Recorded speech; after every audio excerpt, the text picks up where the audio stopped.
Told my grandmother before she died that I was gonna make something and make a way for my niggas and, you know what I'm saying, take care of my family. Grandma, I miss you.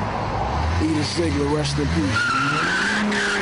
Released in 2005, the Game's debut album, The Documentary, stands as a cornerstone of modern West Coast hip-hop. It wasn't just a successful debut. It was a cultural phenomenon that revitalized the sound of the region and solidified the Game's place in hip-hop history. The album's title was initially called The Attitude Volume 1, a reference to NWA, but was changed to The Documentary. Because legal issues with an injunction filed at the request of Eazy-E's widow Tamika Woods Wright prevented him from using NWS name in the album title. The album was initially meant to be released in October 2004. However, since the other high-profile albums, including Eminem's Encore, were to be released around the same time, it was pushed back to January 18, 2005. The Documentary masterfully blended classic West Coast G-Funk with a raw, street-level authenticity that resonated deeply with audiences. Dr. Dre's production, a blend of soulful samples, booming bass lines, and intricate sonic textures, provided the perfect backdrop for the Game's gritty narratives. Tracks like Hate It or Love It and How We Do became instant anthems, showcasing the Game's charismatic flow and his ability to craft compelling stories of life in Compton. Beyond the singles, The Documentary boasted a depth and maturity rarely seen on a debut album.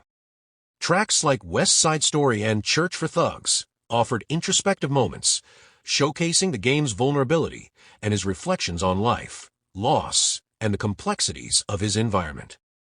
The album also featured a star-studded guest list, including 50 Cent, Eminem, and Kanye West, further elevating its profile and showcasing the Game's connections within the hip-hop world.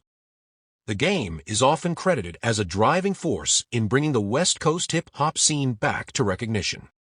Before its release, he expressed his desire to have high opening week sales, saying, "I want to sell 1 million albums in my first week. And if I only sell one album the following week, I'm good."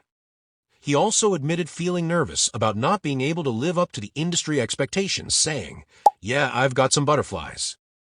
I'm worried about my first week numbers, and I'm worried about living up to the hype." The album debuted at number 1 on the U.S. Billboard 200 chart, selling 586,000 copies in the first week. The Documentary not only revitalized the Game's career, but also had a profound impact on the West Coast hip-hop scene. It reignited interest in the sound of the region, inspiring a new generation of artists and proving that West Coast rap still had a powerful voice. The album's success cemented the Game's status as a leading figure in hip-hop, and its influence can still be felt in the music of many contemporary artists. 15 years after its release, The Documentary remains a critically acclaimed and commercially successful album.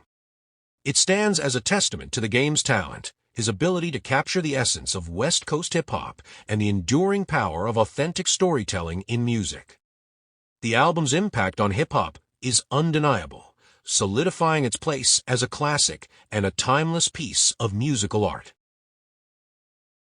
Getting a chance to show the world that we knew what the hell we was talking about when we started off.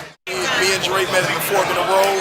At the fork in the road, he went left, I went right, and we met back up somehow at the end. And 5 million records later, 3 #1 singles, and a host of awards. And what the difference 12 months made.